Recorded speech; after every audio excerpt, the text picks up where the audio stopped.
Hãy subscribe cho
kênh Ghiền Mì Gõ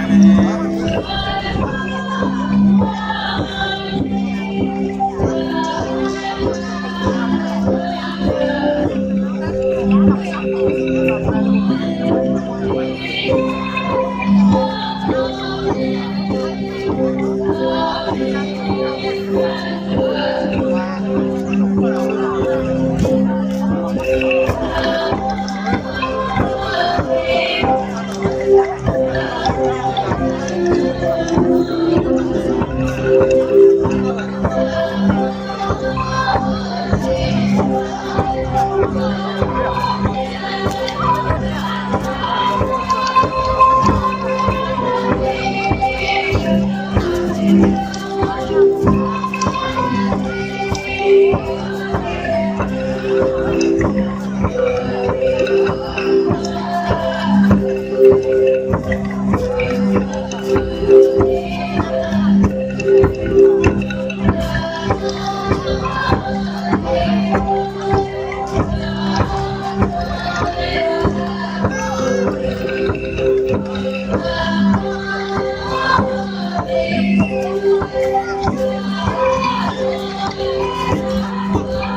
lỡ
lời Chúa. 3. Làm phép rửa tội và lặp lại lời hứa rửa tội. 4. Phục vụ thánh lễ. Trong phần cân thức vượt qua, chủ tế làm phép lửa và nến phục sinh. Qua việc làm phép lửa mới và hiệu đến phục sinh, giáo hội tuyên xưng Đức Chúa Kitô chính là ánh sáng muôn dân, là đấng phá tan bóng đêm tội lỗi đang bao trùm nhân loại, đấng giải thoát chúng ta khỏi tội lỗi và dẫn đưa chúng ta đến nguồn ánh sáng vĩnh cửu.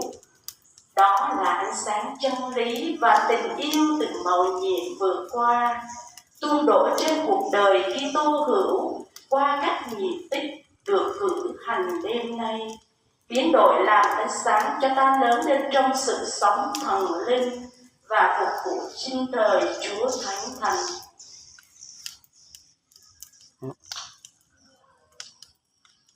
Làm phép nến, chủ tế vẽ thánh giá, vẽ 2 chữ Alpha, Omega, 4 con số của năm 2025, gắn 5 hạt lương hương lên cây nến, chỉ 5 dấu thánh giá của Chúa Giêsu.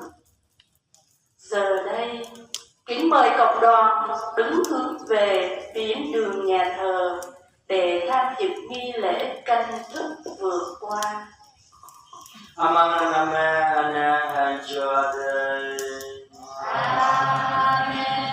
Tôi mà dùng tiền khắp. Amen. Làm bây giờ được lát này. Làm Giêsu khoa vita như gan gam ta lời dạy thuốc và lời bị play. Cũng chỉ bây giờ nhóc ra cơ và giao chắc vì anh đã tu ta và dọc lòng tận á. Bơ bút xài rong dầu lệ. Luôn nhớ vì ta này mừng khép ở đây. Hãy bơ bút cơ luôn ra bây giờ. Bơ đo ra bắt gà qua gia ở đây. Chàng rừng mang mũ rong amang ta lời nuôi nhu cơ ta lời dạy. Hãy hơi biết tôn nhu amang khoa giang ở đây. Bơ bút bơ ra apui ra này. Nhờ lệ về ta ước qua đời do mơ anh ý rơi lên cơ apui anh này chi bơ nách rơi đá cơ bình mồ đạp đứt cơ ý. Rồi có ý bơ bút bơ bơ giang rơi apui ra anh này. Garahan mương rơi vô bơ bút ra pasca anh này. Chạc quen amang vì cơ mời luôn là lời mương anh này. Ý rơi cơ bị mời nuôi trúc mơn bơ nách rơi đá lòng làm. Hãy răng cho hẳn ghét. Người năng bên một Christo qua vì người. Amen. Apu linh. Kiệu đến phục sinh là đi theo Chúa Giêsu sống lại. Vì như người đã phán, ta là ánh sáng thế gian, ai theo ta sẽ không đi lạc vào tối tăm, nhưng được ánh sáng ban sự sống, và ánh sáng của Đức Chúa Kitô phục sinh chính là đường, là sự thật và là sự sống, hướng dẫn cho chúng ta trên đường lữ thứ trần gian tiến về nguồn sống vĩnh cửu. O Cristo non sai cho. Tôm rơi hàng rơi anh này. Alpha hàng Omega. Chile hôn hàng rốt. New Year phun làm. Hàng dọc rơi nốt. New Year ư an hàng bờ tàu. New Year cho lên rừng lúc rừng hoa hàng lòng đà.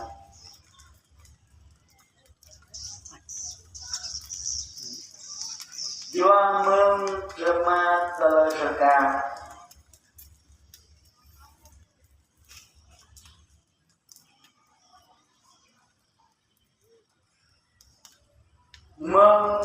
Mơ giang hàng ư an.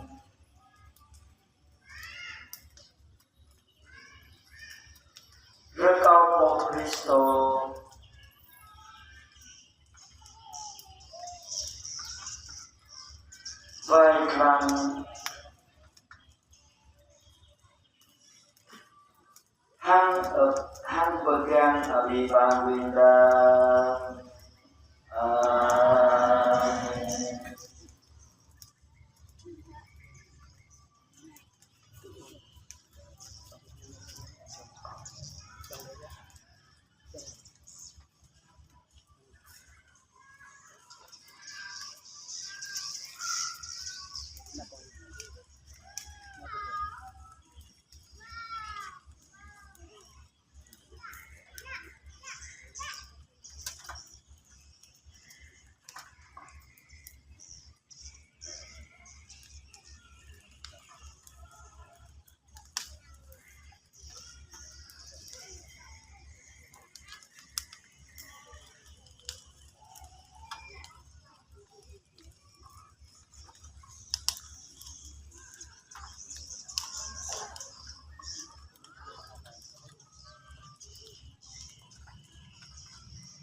Chúa Giêsu là sự sống lại.